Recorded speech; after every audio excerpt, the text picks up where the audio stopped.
अस्सलाम वालेकुम स्टूडेंट्स। आज हम 9th क्लास का इस्लामियत का बाब दोम का हिस्सा बे इबादत का स्टार्ट करने लगे हैं और उसका फर्स्ट टॉपिक है हमारे पास नमाज।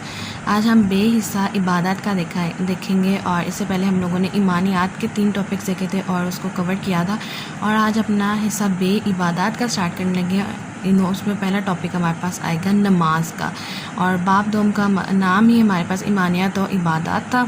इसमें पहले हम लोगों ने कवर करना था ईमानियात के 3 टॉपिक और अब हम कवर करेंगे इबादत के 2 टॉपिक्स हैं हमारे पास, नमाज और रोज़ा, और उसके बाद हमारा बाब सोम जो है वो शुरू हो जाएगा। तो चलिए स्टार्ट करते हैं अपना आज का सबक जो कि है नमाज। इबादत का पहला हिस्सा है नमाज। उसी तरह सबसे पहले हम रीड करेंगे, कुछ इंपॉर्टेंट पॉइंट्स अंडरलाइन करेंगे MCQs और शॉर्ट आंसर्स के लिए, और फिर मशक की तरफ जाएंगे जिसमें हमारे पास कसीरन तकाबी सवालात होंगे, मुख्तसर जवाबात होंगे और लॉन्ग क्वेश्चंस होंगे हमारे पास। तो स्टार्ट करते हैं हम लोग पहले रीडिंग से और इम्पॉर्टेंट चीज़ें अंडरलाइन करते हैं, देखते हैं कि कौन सी चीज़ हमारे पास MCQ के लिए इंपॉर्टेंट है और कौन सी शॉर्ट क्वेश्चन के लिए। Let's start. नमाज दीन का सतून है, नमाज जन्नत की कुंजी है। ये दोनों पॉइंट्स हमारे पास MCQs के लिए इंपॉर्टेंट आते हैं। नमाज मोमिन की मेराज है, नमाज मोमिनों की आंखों की ठंडक है। नमाज कुर्ब इलाही का बेहतरीन ज़रिया है। नमाज अल्लाह ताला की रज़ा का बाइस है। नमाज परेशानियों और बीमारियों से निजात का ज़रिया है। नमाज बेहयाई और बुरे कामों से रोकती है। नमाज मोमिन और काफिर में फ़र्क करती है। ये पहला पैराग्राफ जो है ना, ये सारे इंपॉर्टेंट है हमारे पास MCQ से शॉर्ट के लिए। फ़र्ज़ नमाज के लिए मुकर्रर वक्त शर्त है, ये भी हमारे पास MCQ आएगा कि फ़र्ज़ नमाज के लिए हमारे पास क्या चीज़ शर्त है, तो मुकर्रर वक्त उसकी शर्त है। नमाज इंसान को वक्त की पाबंदी और नज़्म व ज़ब्त का दर्स देती है, ये भी बहुत इंपॉर्टेंट MCQ बन जाएगा कि किस चीज़ का दर्स देती है, नमाज पाबंदी और नज़्म व ज़ब्त का दर्स देती है। अरशाद बारी ताला है सूरत निसा की आयत नंबर 103 है, इन्न सलाता कानत अलल मुमिनीना किताबम मौक़ूता, बेशक मोमिनों पर मुकर्रर वक्त पर नमाज फ़र्ज़ की गई है। बेशक नमाज मोमिनों पर मुकर्रर वक्त पर फ़र्ज़ है। नमाज अदा करना अल्लाह रब्बुल इज़्ज़त की खुशनुदी का सबब है। अल्लाह ताला नमाज की वजह से गुनाहों को माफ़ फरमा देता है। नबी पाक सल्लल्लाहु अलैहि वसल्लम का इरशाद है, 5 नमाज़ों की मिसाल नहर की तरह है जिसका पानी साफ़ सुथरा और गहरा हो, जो तुम में से किसी के घर के सामने से गुज़रती हो और वो इसमें हर रोज़ 5 मरतबा गुस्ल करता हो। क्या तुम ख्याल करोगे कि इसके जिस्म पर कोई मैल बाकी रहेगी? सहाबा कराम रज़ियल्लाहु ताला अन्हुम ने अर्ज़ की, नहीं। आप सल्लल्लाहु अलैहि वसल्लम ने इरशाद फरमाया, 5 नमाज़ें गुनाहों को इस तरह ख़त्म कर देते हैं जैसे पानी मैल को ख़त्म कर देता है। सही मुस्लिम की हदीस नंबर 668 है। ये भी हमारे पास MCQ और शॉर्ट आ सकता है कि नमाज़ों की मिसाल किस तरह से दी गई है और किसके मुताबिक उनको कहा गया है, यानी किसकी मिसाल से उन्होंने उसको नस्बी दी है नमाज को, तो वो हमारे पास क्या आएगा, नहर की मिसाल से उन्होंने बताया है। और 5 नमाज़ें गुनाहों को इस तरह ख़त्म करती हैं जैसे पानी मैल को ख़त्म कर रहा होता है। आगे मूव करते हैं। नेक्स्ट है, नमाज के लिए वज़ू करना शर्त है। अब 2 शराइत आ गई। पहले शराइत थी हमारे पास, एक शर्त हमने पहले देखी जो हमारे पास क्या थी, मुकर्रर वक्त। दूसरी शर्त हमारे पास क्या है, वज़ू करना। जब इंसान वज़ू करता है तो हाथ धोता है, दांत साफ़ करता है, नाक में पानी चढ़ाना, मुंह धोना, सर का मसा करना और पाँव धोना ज़ाहिरी तौर पर इंसान को तहारत और पाकीज़गी बख्शते हैं। जब इंसान नमाज का आगाज़ करके तकबीर तहरीमा कहते हुए नमाज में दाखिल होता है तो क़ियाम क़िरात, रुकू सजूद, क़ादा और जलसा और सलाम में तरतीब के साथ लाजिम है। अरकान नमाज की ये तरतीब और इसकी पाबंदी हमें नज़्म व ज़ब्त का दर्स देती है। तो अरकान निज़ाम की तरतीब किस चीज़ का दर्स दे रही है, वो भी नज़्म व ज़ब्त का दर्स दे रही है। ये भी हमारे पास MCQ आ सकता है। इनफरादी नमाज के साथ साथ बाजमात नमाज अदा करने की बहुत फजीलत है। नबी पाक सल्लल्लाहु अलैहि वसल्लम ने इरशाद फरमाया, सही बुखारी की हदीस नंबर 645 है, बाजमात नमाज अकेले नमाज से 27 दर्जे अफजल है। ये हमारे पास शॉर्ट प्लस MCQ दोनों आ सकते हैं कि इनफरादी नमाज के साथ साथ बाजमात नमाज के अदा करने की क्या फ़जीलत उन्होंने एक्सप्लेन की है, तो उसकी फ़जीलत इस हदीस के ज़रिए से एक्सप्लेन होगी। एक और मुकाम पर आप सल्लल्लाहु अलैहि वसल्लम ने इरशाद फरमाया कि जो शख्स नमाज इशा बाजमात अदा करता है तो उसको आधी रात के क़याम का सवाब मिलता है, और जो फजर नमाज बाजमात अदा करता है उसको बाकिया आधी रात का सवाब मिल जाता है। और ये सही मुस्लिम की हदीस नंबर 1491 है। گویا نماز ایک امانت ہے، اس امانت کو بروقت ادا کرنا ہی مطلوب ہے۔ مسجد میں جا کر نماز ادا کرنا اور اس کے لیے بھی باعث اعزاز ہے کہ وہ اللہ تعالیٰ کا گھر ہے۔ اب باعث اعزاز کیوں ہے؟ کیونکہ مسجد اللہ تعالیٰ کا گھر ہے۔ اس عظیم گھر سے نسبت نمازی کو عظیم بنا دیتی ہے۔ حدیث مبارکہ میں ہے کہ اگر تم منافقوں کی طرح بلا عذر مسجدوں کو چھوڑ کر اپنے گھروں میں نماز پڑھنے لگو تو اپنے نبی کی سنت چھوڑ بیٹھو گے، اور اگر اپنے نبی کی سنت چھوڑ دو گے تو تم گمراہ ہو جاؤ گے۔ صحیح مسلم کی حدیث نمبر 254 ہے۔ یہ بعد جماعت نماز ادا کرنے کی فضیلت اور اہمیت میں یہ دونوں حدیث ہمارے پاس آئیں گی۔ لاسٹ ہمارے پاس پوائنٹ ہے اور ٹاپک بھی ہے اس چیپٹر کا کہ نماز کے فوائد اور ثمرات تحریر کریں گے ہم۔ گھر سے مسجد کی طرف چل کر جانا اور مسجد میں نماز کو اس کی شرائط کا لحاظ کرتے ہوئے ادا کرنا انسان کو جسمانی اور روحانی طور پر مضبوط رکھتا ہے۔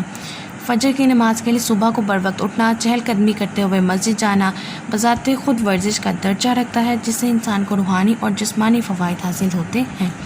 مسجد میں باجماعت نماز ادا کرنے سے انسان محلے داروں اور دیگر نمازی سے ملاقات کی وجہ سے ان کے حالات سے باخبر، دکھ درد سے آگاہ اور خوشی غمی کا احساس کر کے ان کے ساتھ شریک ہوتا ہے۔ انہیں امور کا خیال رکھنے سے انسانی معاشرہ ترقی کر پاتا ہے۔ نماز ہمدردی، ایثار، اخوت و محبت اور رواداری جیسے جذبات پیدا کرتی ہے۔ خشوع و خضوع والی نماز اللہ تعالیٰ کے ہاں بہت پسندیدہ ہے۔ اب کون سی نماز اللہ تعالیٰ کے ہاں بہت پسندیدہ ہے؟ تو وہ ہمارے پاس آئے گا کہ خشوع و خضوع والی جو نماز ہے وہ اللہ کے ہاں جو ہے بہت پسندیدہ ہے۔ یہ بہت فار MCQ اینڈ شارٹ۔ نماز بے حیائی اور برائی سے روکتی ہے اور تزکیہ نفس کا بہترین ذریعہ ہے۔ ہمیں چاہیے کہ ہم مکمل طہارت کا خیال کرتے ہوئے خشوع و خضوع کے ساتھ باجماعت نماز ادا کریں تاکہ ہم نماز کے روحانی، جسمانی اور معاشرتی اثرات سے فائدہ حاصل کر سکیں اور دین کی حقیقی روح کے مطابق دنیا اور آخرت میں سرخرو ہو سکیں۔ تو اسٹوڈنٹس، یہ ایک بالکل چھوٹا سا ایک چیپٹر تھا جس میں ہم لوگوں نے نماز کے بارے میں دیکھا، باجماعت نماز ادا کرنے کی فضیلت دیکھی کہ وہ کتنی اس کی فضیلت ہے باجماعت نماز ادا کرنے کی بجائے اس کے کہ ہم لوگ گھر پر نماز ادا کریں، اور بہت سے آج کی دنیا میں ایسے لوگ موجود ہیں جو باجماعت نماز ادا کرنے پریفرنس ہی نہیں کرتے اور گھر میں بس وضو کر کے نماز اور فرض رکعت ادا کر کے بس سمجھ لیتے ہیں کہ ہم لوگوں نے نماز ادا کر لی، حالانکہ نماز ادا کرنے کی کچھ شرائط اور اللہ کو خشوع و خضوع والی نماز ادا کرنا پسند ہے۔ تو چلیں ہم آگے مشق کی طرف چلتے ہیں، اور سب سے پہلے ہمارے پاس کثیر انتخابی سوالات، اور پہلا سوال ہے ہمارے پاس، نماز کو قرار دیا گیا ہے جنت کی کنجی۔ نماز الف آپشن اس کا درست جواب ہے، نماز کو قرار دیا گیا ہے جنت کی کنجی۔ سیکنڈ ہے، نماز 5 نمازیں گناہوں کو ایسے خاتمہ کرتی ہیں جیسے پانی میل کا۔ الف آپشن اس کا درست جواب ہے میل کا، اور یہ حدیث میں سے ہے۔ باجماعت نماز ادا کرنا تنہا نماز ادا کرنے سے افضل ہے۔ 23 درجے، 25 درجے، 27 درجے یا 29 درجے؟ تو 27 درجے، یہ بھی حدیث ہے جو ابھی ہم نے پیچھے دیکھی ہے، 27 درجے افضل ہے۔ عشاء اور فجر کی نماز باجماعت ادا کرنے کا ثواب ہے ایک مکمل رات کی عبادت کے برابر۔ کس طرح کہ انہوں نے دیکھیں حدیث میں لکھا ہوا ہے کہ جو عشاء کی باجماعت نماز ادا کرتا ہے اس کو آدھی رات کے قیام کا ثواب ملتا ہے، اور جو فجر کی نماز باجماعت ادا کرے گا اس کو بقیہ آدھی رات کا ثواب ملے گا۔ تو اس طرح ایک مکمل رات کا جو ہے کی عبادت کا ثواب بنتا ہے۔ باجماعت نماز ادا کرنے سے انسان میں صرف پیدا ہوتی ہے نظم و ضبط کی، اور پورے چیپٹر میں یہ چیز انہوں نے ایکسپلین کیا کہ باجماعت نماز ادا کرنے سے نظم و ضبط اور پابندی کا احساس بڑھتا ہے۔ آگے ہمارے پاس مختصر جوابات ہیں، اور پہلا سوال ہے، وقت پر نماز کی اہمیت کے بارے میں کسی ایک آیت کا ترجمہ تحریر کریں، اور وہ آیت ہے سورۃ نساء کی 103 آیت ہے، بے شک نماز مومنوں پر مقررہ وقت پر فرض ہے۔ ترجمہ انہوں نے مانگا ہے، لیکن اگر آپ آیت کو یاد کر سکتے ہیں اس کی عربک، آپ بے شک یہ زبر زیر پیش نہ ڈالیں، اگر آپ عربک لکھ سکتے ہیں تو اٹس ویل اینڈ گڈ، آپ لکھیں، آپ کا کوسچن ایک پریزنٹیبل کوسچن بنے گا، اور آپ کا جو ایگزامینر پیپر چیک کر رہا ہوتا ہے اس پہ بہت اچھا امپریشن ڈالتا ہے، بجائے اس کے کہ صرف ہم لوگ ترجمہ لکھ دیں۔ اٹس اوکے، آپ لکھ سکتے ہیں، کچھ بچے ہوتے ہیں جو یہ چیز یاد نہیں کر سکتے، عربک یاد نہیں کر سکتے، بٹ ان کے لیے میں ضرور کہوں گی جن کو اندر کیپیبلٹی ہے کہ وہ عربک یاد کر سکتے ہیں تو وہ ضرور یاد کریں، ان کو ایک قسم کا یہ گریس مارکس ہے، ان کے لیے گریس پوائنٹ ہے کہ وہ عربک کے ساتھ آنسر اگر دیں گے تو یہ بہت اچھا امپریشن دیتا ہے۔ सेकंड क्वेश्चन है 5 नमाज़ें अदा करने के बारे में जो नबी पाक सल्लल्लाहु अलैहि वसल्लम ने कौन सी मिसाल दी है। तो नहर वाली मिसाल जो मैंने आपको पहले भी कहा कि ये हमारे पास क्वेश्चन आ सकता है, तो इसका आंसर यहाँ से आएगा 5 नमाज़ों की मिसाल नहर की तरह है जिसका पानी साफ सुथरा और गहरा हो, जो तुम में से इस किसी घर के सामने से गुजरती हो और इसमें हर रोज़ 5 मरतबा गुस्ल करता हो, तो क्या तुम ख्याल करोगे कि इसके जिस्म पर कोई मैल बाकी रहे। सहाबा कराम रज़ी अल्लाह ताला ने अर्ज़ की, नहीं। आप सल्लल्लाहु अलैहि वसल्लम ने फरमाया 5 नमाज़ें गुनाहों को इस तरह ख़त्म कर देती है जैसे पानी मैल को ख़त्म कर देता है। तो यहाँ तक इसका हमारे पास आंसर आएगा। ये सेकंड क्वेश्चन का आंसर यहाँ से यहाँ तक है। थर्ड है नमाज की फ़जीलत के बारे में 2 जुमले तहरीर करें। नमाज की फ़जीलत के बारे में उन्होंने कहा है कि 2 जुमले तहरीर करने, और इसकी फ़जीलत ये है कि नमाज जन्नत की कुंजी है। नमाज इंसान को बुराइयों से बचाती है, अल्लाह ताला की रज़ा का बाइस है, परेशानियों से निजात का ज़रिया है, बेहयाई और बुरे कामों से रोकती है। नमाज मोमिन की आंखों की ठंडी कर। तो यही हमारे पास जो पहला पैराग्राफ है यही हमारे पास इसकी फ़जीलत है। और हमारे पास इसकी फ़जीलत में एक और पॉइंट आएगा कि ये नमाज इंसान को पाबंदी और नज़्म ज़ब्त का दर्स देती है। फोर्थ क्वेश्चन है मस्जिद में बाजमात नमाज अदा करने के 2 माशरती असरात। 2 माशरती असरात मस्जिद में अदा करने के क्या हैं। यहाँ पे उसका आंसर है हमारे पास ये 2 पॉइंट्स मैंने मार्क किया, आप बेशक ये 2 पॉइंट्स भी लिख सकते हैं, लेकिन हमें क्योंकि माशरत के असरात देखने हैं तो वो 2 यही बनते हैं। मस्जिद में बाजमात नमाज अदा करने से इंसान मोहल्लेदारों और दीगर नमाजियों से मुलाकात की वजह से इनके हालात से बाखबर और दुख दर्द से आगाह और खुशी गमी का एहसास होता है जिसमें वो शरीक हो सकता है और इसी वजह से इंसानी माशरा तरक्की कर सकता है। फिर दूसरा असरात ये है कि नमाज हमदर्दी, इसार, अख़ुवत और मोहब्बत और रवादारी जिससे जज्बात पैदा करते हैं और अल्लाह खुशू वो वाली नमाज जो है वो अल्लाह ताला को बहुत पसंद है। और लास्ट है कि नमाज की 2 शराइत तहरीर करें। नमाज की 2 शराइत कौन सी हैं। पहली शर्त तो हमारे पास थी कि फ़र्ज़ नमाज के लिए मुकर्ररा वक्त शर्त है, मुकर्ररा वक्त, और दूसरी शर्त है नमाज के लिए वज़ू करना शर्त है। 5th क्वेश्चन का आंसर ये है कि वज़ू करना शर्त है, और दूसरा है हमारे पास फ़र्ज़ नमाज के लिए मुकर्ररा वक्त शर्त है। तो वक्त और वज़ू 2 शर्त कौन सी हैं, वक्त और वज़ू। Okay, last question of this chapter है हमारे पास तफसीली जवाब नमाज के फ़वाइद व समरात तहरीर करें। और नमाज के फ़वाइद व समरात का आंसर ये हमारे पास आ जाएगा। ये पूरा एक लॉन्ग क्वेश्चन है, इसमें 4 असरात लिखेंगे, लेकिन वही मैं एक बात आपको फिर वही बताऊंगी जो मैं अपनी डे 1 की वीडियो से बता रही हूँ कि टू द पॉइंट आंसर लिखने से बेहतर है कि आप थोड़ा सा इंट्रोडक्शन ज़रूर दें। इंट्रोडक्शन किस तरह, नमाज के फ़वाइद और समरात को पूछ रहा है तो आप नमाज के थोड़ा सा इंट्रोडक्शन दें, उसके बारे में एक आयत लिख लें, तर्जुमा लिख लें, जो भी आपको बेहतर लगे, एक कुरानी आयत और एक हदीस लिख लें, 1-2 या 3 to 4 लाइन्स में आप बाजमात नमाज की थोड़ी सी अहमियत एक्सप्लेन कर दें।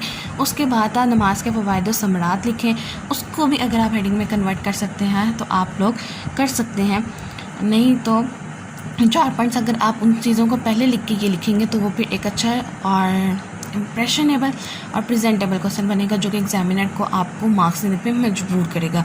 लास्ट पे हम लोग लिखेंगे हासिल कलाम। ये मैं आपको फिर बता रही हूँ कि तारुफ और हासिल कलाम ये 2 हेडिंग्स अपने हर क्वेश्चन में, अपने हर लॉन्ग क्वेश्चन में फ़िक्स कर लें, इससे एग्जामिनर पे बहुत अच्छा इंप्रेशन पड़ता है।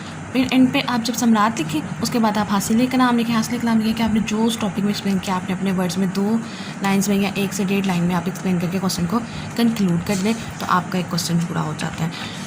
तो स्टूडेंट्स ये था हमारे पास आज है हिस्सा बे इबादत का पहला टॉपिक नमाज, जिसमें हमने सारा कुछ कवर किया। उसमें बाजमात नमाज की फजीलत देखी, उसके माशरती असरात देखे और फ़वाइद समरात देखे, और बाजमात नमाज का कितना अहम दर्जा है वो देखा, और क्या शराइत हैं वो देखी, और मशक देखी, मशक में जो चीज़ थी हमने उसको किया। और मुझे उम्मीद है कि आपको आज का लेक्चर ज़रूर समझ आया होगा।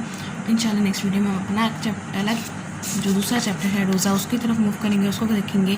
और लास्ट पे सिर्फ एक रिक्वेस्ट है आपसे कि चैनल को प्लीज़ सब्सक्राइब कर दी, वीडियो को लाइक करें और अपने फ्रेंड्स के साथ ज़रूर शेयर कीजिए। Thank you.